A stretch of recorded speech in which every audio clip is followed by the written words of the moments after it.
అందరికీ నమస్కారం. ఈరోజు ఒక గమ్మత్తైన సంఘటన తెనాల్లో జరుగుతున్న సందర్భంగా ఒక మాట మాట్లాడాలనిపించింది, 10 మందితో షేర్ చేసుకోవాలనిపించింది. అదేమిటంటే మాజీ ముఖ్యమంత్రి తెనాలి పర్యటన. ఎందుకు ఆ పర్యటన అంటే, మరి అక్కడ రౌడీ షీటర్లుగా బాగా పేరు పొందిన మరి జాన్ విక్టర్ ఒక అతను, అతని గ్యాంగు, ఓ 3-4 ఉన్నారు. ఎన్నో కేసులు వాళ్ళ మీద ఉన్నాయి. ఐ థింక్ జగన్మోహన్ రెడ్డి ముఖ్యమంత్రిగా ఉన్నప్పటి నుంచి కూడా ఉన్నాయి వాళ్ళ మీద కేసులు. మరి పోలీస్ స్టేషన్కి ఎన్నోసార్లు వెళ్ళారు, వచ్చారు. గంజాయి బ్యాచ్, చైన్ బ్యాచ్ అని ఎన్నో బిరుదులు ఉన్నాయి. తెనాల్లో ఎంతో పేరు ప్రసిద్ధిగాంచిన ముఠా, గంజాయి ముఠా వాళ్ళని చెప్పి విశిష్టమైన ప్రాధాన్యత సంతరించుకున్న ఆ రౌడీల్ని మరి ఒక హెడ్ కానిస్టేబుల్ మీదే, ఒక బీసీ హెడ్ కానిస్టేబుల్ మీద హత్య ప్రయత్నం చేశారు. మరి అతని శ్రీమతి కూడా ఎంతో వాపోయింది. ఆ అమ్మాయి దళిత సామాజిక వర్గానికి చెందిన అమ్మాయి. వారు ప్రేమ వివాహం చేసుకున్నారని పేపర్లో చదివా. మరి ఒక కానిస్టేబుల్ మీదే, హెడ్ కానిస్టేబుల్ మీదే ఈ బ్యాచ్, గంజాయి బ్యాచ్ దురాఘాతం చేస్తే మరి పబ్లిక్లో కూడా ఒక అవేర్నెస్ రావాలి.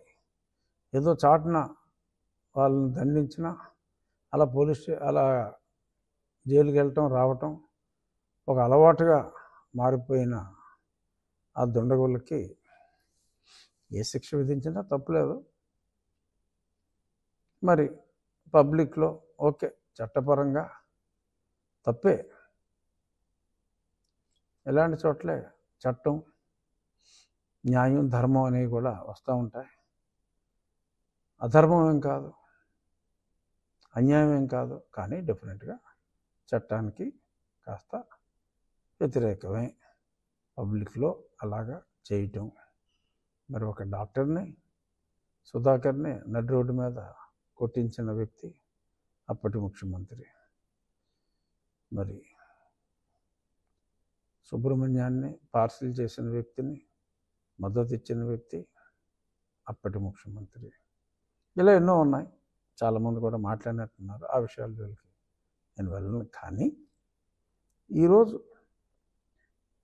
మరి అతనికి మద్దతు తెలియజేయటం కోసం మరి ఒక మాజీ ముఖ్యమంత్రి హోదాలో పనిచేసిన వ్యక్తి, అతని గత చరిత్ర చూసుకుంటే, ఆ మాజీ, ఇక్కడ నేను చెప్పేది గంజా బ్యాచ్ గురించి కాదు, మాజీ ముఖ్యమంత్రి గత చరిత్ర చూస్తే, మరి అప్పట్లో ఎంపీగా అదే పార్టీలో ఉన్న నన్ను 4 మంచి వ్యాఖ్యలు చెప్పినందుకు, అంటే సలహా, ఇప్పుడు క్రిటిసిజం ఎప్పుడూ స్ట్రాంగ్గానే ఉంటుంది. పొగడ్తలో మరి బాధ అనిపించవచ్చు. మరి అప్పుడు నేను జరుగుతున్న తప్పుల్ని వివరించవలసిన పరిస్థితి వచ్చినప్పుడు మరి తప్పుల్ని ఎత్తి చూపడం జరిగింది. మరి దాన్ని అన్యదా అతనప్పుడు భావించి నన్ను దారుణంగా చిత్రహింసల పాలు చేశాడు. చూసా ఆ వీడియో. రోడ్డు మీద వాళ్ళని కొట్టింది నథింగ్.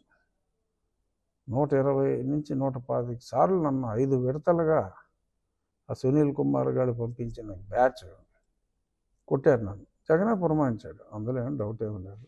ఇది ఇండైరెక్ట్గా నాకు ఏదో మూల లింక్ అయిన సబ్జెక్ట్ కాబట్టి ఉపసభాపతి స్థానంలో ఉన్నప్పటికీ నేను మాట్లాడవలసిన పరిస్థితి.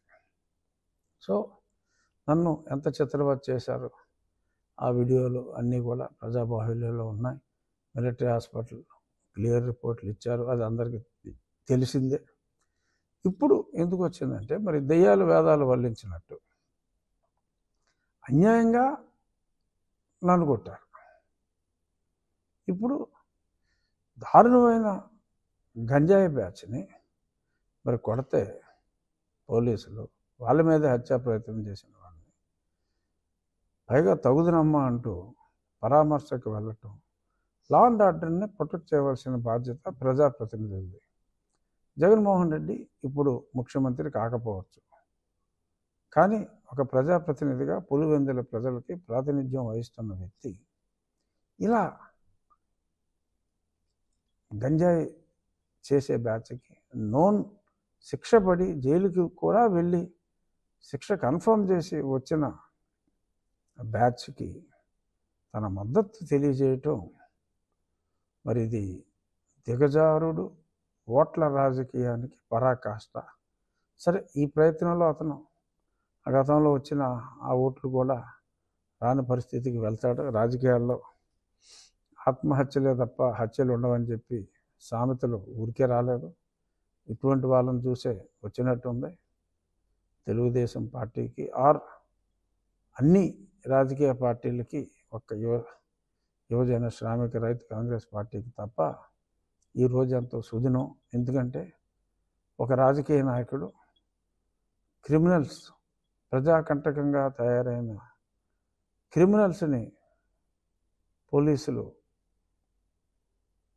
ధర్మం ప్రకారం శిక్షిస్తే, మరి వాళ్ళకి మద్దతుగా ఇటువంటి వెధవలకి నేనున్నాను అంటూ మరి అక్కడికి వెళ్ళి భుజం తట్టడం అనేది ఆత్మహత్య సదృశ్యం.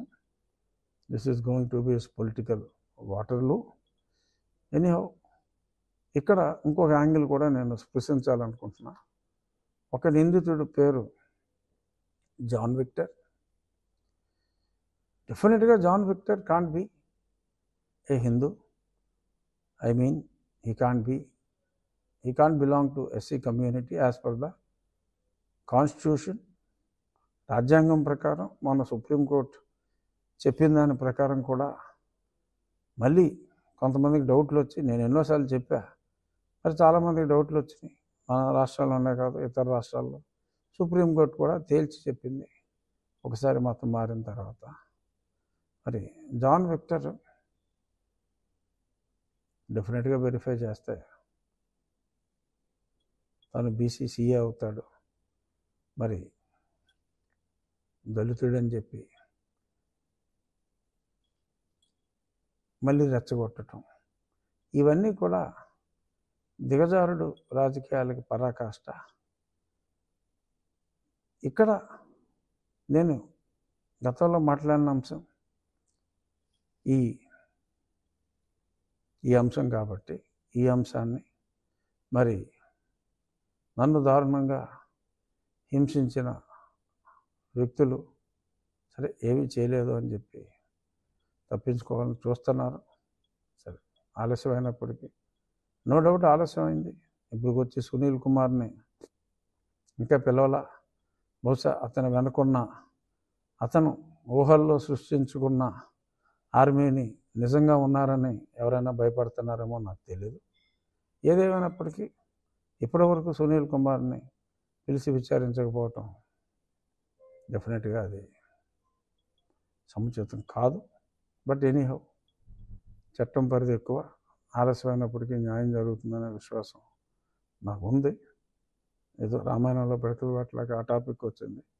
ముఖ్యంగా నేను చెప్పాలనుకున్నది, రాజకీయాల్లో ఆత్మహత్యలు తప్ప హత్యలు ఉండవు. ఏ ప్రభుత్వంలో అయినా లా అండ్ ఆర్డర్ బాగుంటేనే ప్రజలు సురక్షితంగా ఉంటారు. అటువంటి ప్రభుత్వాన్ని ప్రజలు కోరుకుంటారు. మరి ఇవాళ ఇటువంటి గంజాయిని కూకటి వేళ్లతో పెకిలించి వేయాలి అని చూస్తున్న ప్రభుత్వం ఒకవైపు, వాళ్ళకి తన సంపూర్ణ మద్దతు తెలుపుతున్న ఓన్లీ ప్రతిపక్షం మరొక వైపు. చూద్దాం మరి ఈ రాజకీయ ఆత్మహత్య ఎటువంటి పరిణామాలకి దారితీస్తుందో వేచి చూద్దాం. నమస్కారం.